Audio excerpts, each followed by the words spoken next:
502 Papa Sierra is 75 miles south, so we will be flying for left downwind runway 15.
Papa Sierra is turning left downwind runway 15.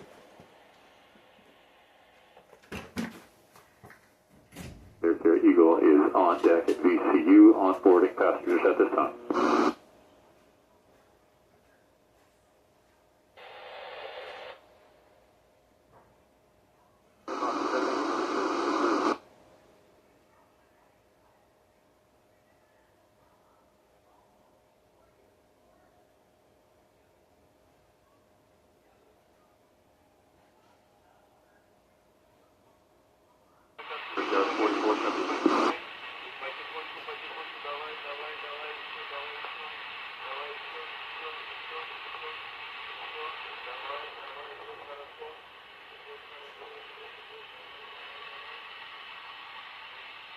One 92, right there, that 159.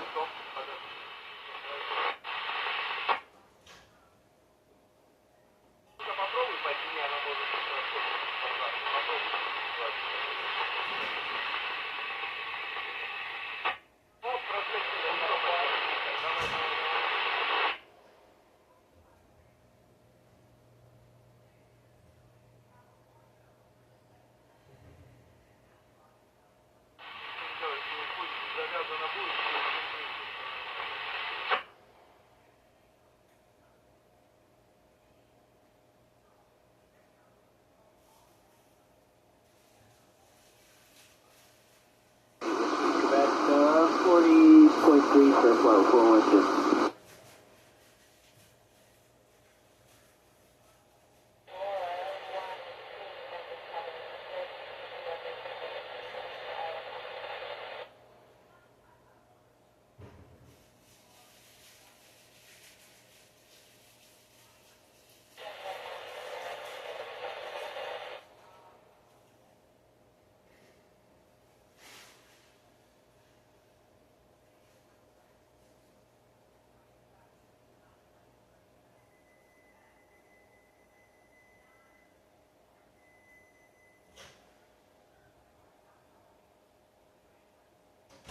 Air Carrier Eagle is lifting from VCU.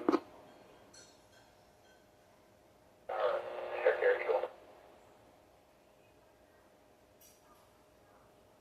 From VCU at this time, request transition through Charlie Airspace on the route back to Hopewell.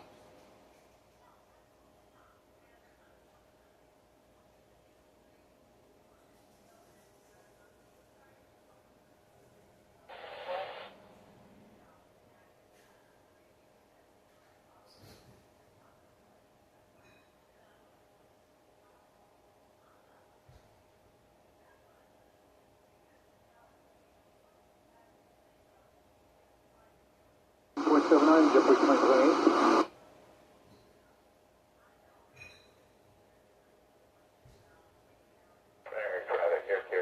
Is just to the west of VCU at 600 feet on the river. Got transit traffic in sight.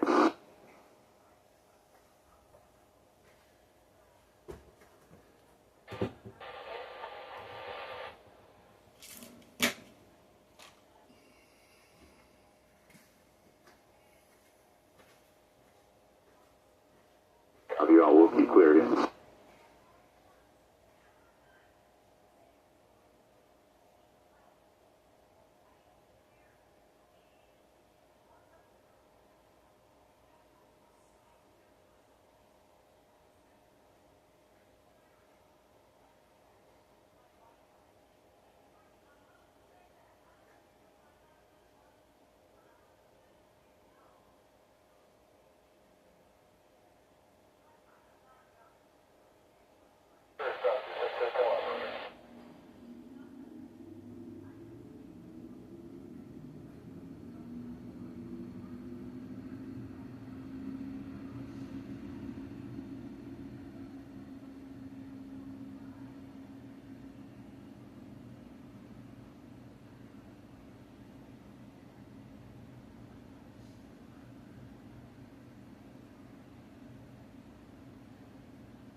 Unreadable and extremely broken.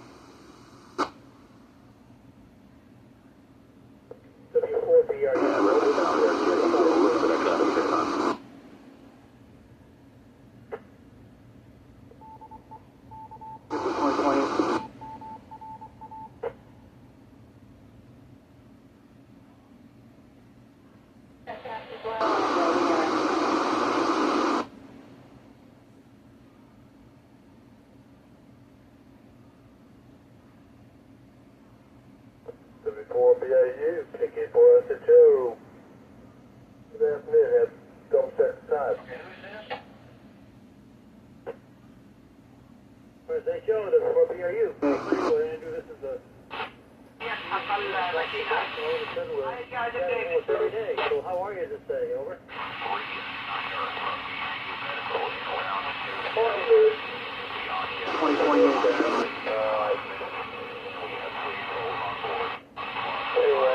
JetBlue 2028 out here. How are you?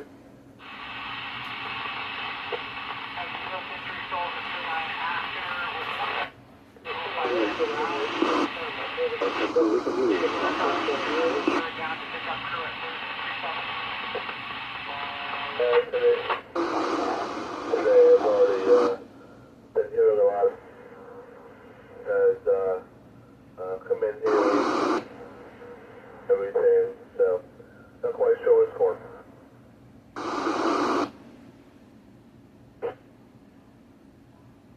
Okay, that's your station. So it sounded like the sound you get with doubling, so some sort of a buzz in the background. Okay, well, you're coming through just fine, so just clear me. No problem with that, over.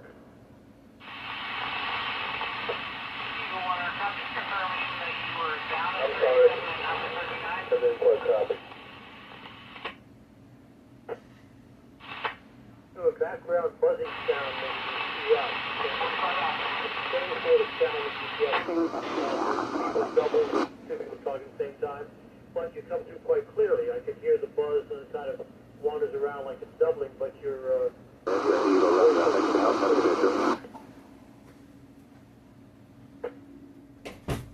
Roger. There's no problem. Anyhow, but yeah, I'm listening to the radio, over.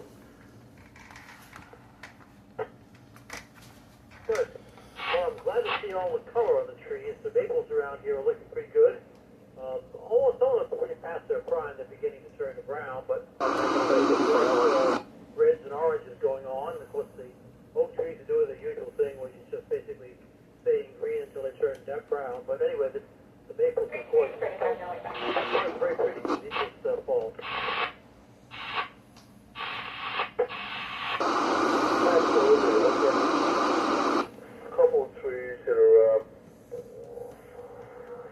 and they're so you know, you go west of here.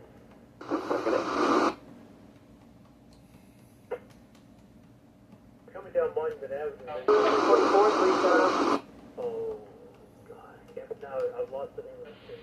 They have a beautiful golden leaf, and when they fall off the tree, it's only like a golden cover the roof of the tree. And I'm looking at them and thinking, oh, I know the name, and I can't come up with it.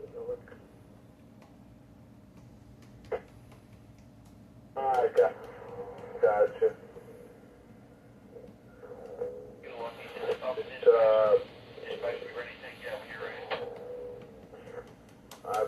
I've been out there and stuff, so it's been a good day. Cool, that's the name I was trying to come up with, Keiko Tree, yeah. Anyway, good. Well, I have not much more I can think of to say. I'm trying to think, I don't know what I got this afternoon. I had a meeting this morning after church, and now I'm off to do whatever I'm going to do. I need to eventually get my HF antennas going so I can get back on the air, but anyway, that won't get done right now. We'll have to try that another day. So let me say 73 and try to pay attention to the traffic. It's good hearing you, Andrew. Talk to you again sometime soon, I'm sure. KK4SHO 73 W4BRU. 73. Listen.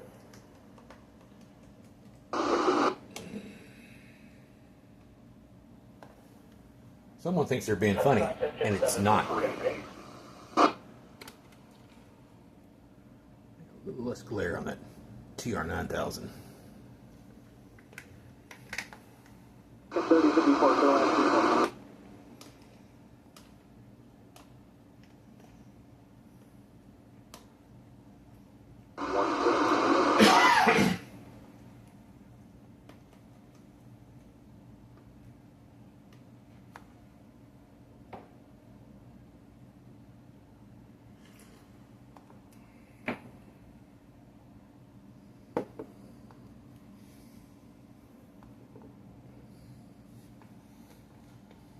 The radio's so short.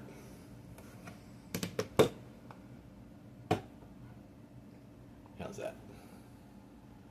Much better. Been hearing a kid trying to find mom on FRS Channel 8. That's a Cobra Micro Talk 1. It's 2 channels, channels 8 and 12. It's only half a watt. But it works good for what it is. So in my endeavors today, listening to aircraft and hospital repeaters,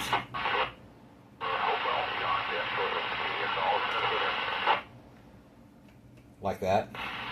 330 American National 264. So while I was scanning the aircraft bands, I could pick up that kid on FRS Channel 8 on the Pro 2036 down there. So when I noticed it was Channel 8, I just pulled out the little radio. Works just the same. American 2354, we're starting down. This antenna system is doing a really good job. It's just a dual band magnet mount way up there about 6 feet in the air. It's on a cake pan, and it just happened to have a BNC connector on it. So occasionally when I change scanners, I don't have to have an adapter. So the Pro 2036 and those 2 radios, I think it's a Pro 93 and a Pro 46, are tied in together with that antenna. And I'm not using those 2 right now, but when I use them, I'm using them for railroad and business itinerant frequencies. Being a Sunday, I've heard Crane Masters on their secondary channel today. Somebody was talking to a truck, I couldn't hear the driver. I could hear dispatcher though. But being a Sunday, I didn't really expect to hear that. And I believe that's a VHF business frequency, so the Pro 93 would have heard it anyways, if it were on. It's handy having extra radios. I don't care if you're using 6 crystal radios or these kinds of radios or digital. It's nice to have several on at one time. Follow several different conversations at once if you care to do that. But lately I've been listening to aircraft bounce back and forth between what's labeled as Air Care up there and also labeled as Med 9 hospital repeaters. They'll pop back and forth between the UHF repeaters and VHF aircraft on AM. Been a lot of helicopter traffic today to and from all the hospitals and locations throughout the region.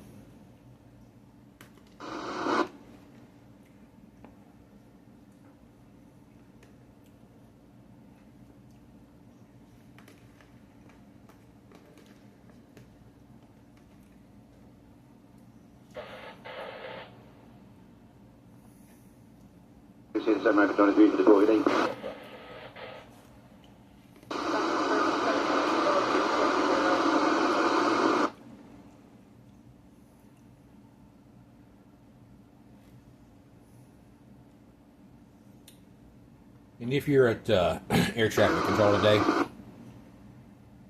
no offense, but I thank you for volunteering. Unless they're paying you now. That's a rigorous job to volunteer for.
Thanks. 1 p.m. Hey, that's pretty accurate. Anyways, I expect to hear a little bit more air traffic than that. Having 2 or 3 in the air at the time already. I think they've already made their patient transitions, have gone to Millionaire for fuel and back to pick up crew. I haven't been paying that much attention, but it's kind of what's been going on. And I knew at some point, here in the past 20 minutes or so, there were 2 or more medical helicopters having to work around each other in the area, making their way to and from MCV VCU here across the interstate. And that was the whole thing, was capture what I could hear between the hospital UHF repeaters and the aircraft frequencies that are local to the downtown area. There's probably 3 or 4 handful of aircraft frequencies they'll use to talk to each other when they're over the city. I'm fairly confident that happens in a lot of major cities, if you want to call us a major city here at Richmond, Virginia. But to me, it's a little entertaining, and it helps me understand a little bit more what I'm doing with some of these things. I don't have a whole lot of experience with scanning, especially aircraft. Ew. But I'm just playing around as I go along, doing some antenna experimentations. The 2036 has had some issues with it. It seemed like a voltage drop, and I could put in 200 channels, plug it into a wall wart, and it didn't matter the amperage. It was 1,000 or 2,000 milliamps, and eventually it would quit. And the memory battery's already dead, so it would forget. I had to start all over. So I was like, that's 200 channels. I don't want to take the time to do it again and again and again. So I put it on the shelf for a while and pulled it back out, and I thought, I've got a 3 amp power supply up there right above that radio, and it runs this radio and this radio through this 4-socket cigarette lighter adapter from up here. And I just plug this one in with a cigarette lighter adapter type thingy.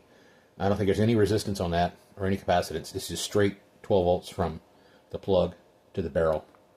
And so far, it hasn't died. Not that it has, forgotten or anything. I laid the power supply on, but it's doing a darn good job as it is. It has not stammered or died. Usually it will lose its display and scan. It'll lose its display and stop scanning, and then lose its audio and completely shut off. And out of those 4 or 5 things, it would do one or the other or all of them eventually. It's not doing that now. So plugging it directly into at least a 3 amp power supply, and it might work okay on a 1.5 if that's what they are. I don't think they get much smaller than that, but it probably needs the amperage to run that thing. Imagine it's probably different than running a Pro 2006 from Realistic, but those have some heavy power supplies for the 110. I haven't tried plugging those in to these, at least this system, not yet, but it's an option, and might do it in the future. I've got an extra power supply that does not have a cigarette lighter plug in it. I could always add one later, or modify one of these 4-bangers in inline 4 circuit 12 volt cigarette lighter plugs, and run 4-mil radios off of that instead of just 4 separate wall warts. Eventually, it'd be really cool if I had something like an APS or a battery backup system. I'm not interested in the,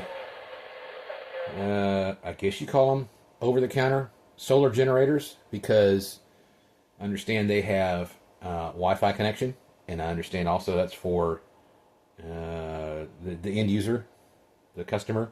You can access your software or whatever in the solar generator and control it remotely with your Android or Apple. But I also think with something like that, because it has been mentioned in articles that a company can troubleshoot those from a distance, which means they can access your solar generator through your Wi-Fi or a local Wi-Fi and quote-unquote troubleshoot your solar generator. If you ask me, it's no different than a smart meter on your house. They're looking at what you're doing with it and how much you're consuming. And it almost leads me to think that they can control that if they wanted to. For example, they can turn you off.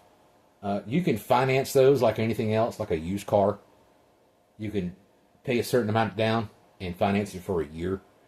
And it's like anything else. If you go to Aaron's and you rent a television and you don't complete your contract, they come get the television, right? Why couldn't they do the same thing with the solar generator? Why couldn't they just turn it off until you start paying again, like a buy here, pay here car?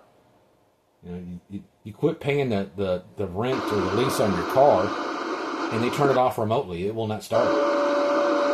So, in my mind, there's no reason why they could not or would not do that.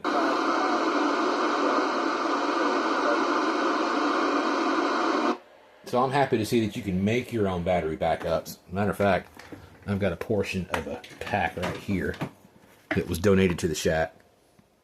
Oh no, this video is about over, but there's not much to it, and it's got a Johnson power pole on it. So, end the video here. Clean up, clean up.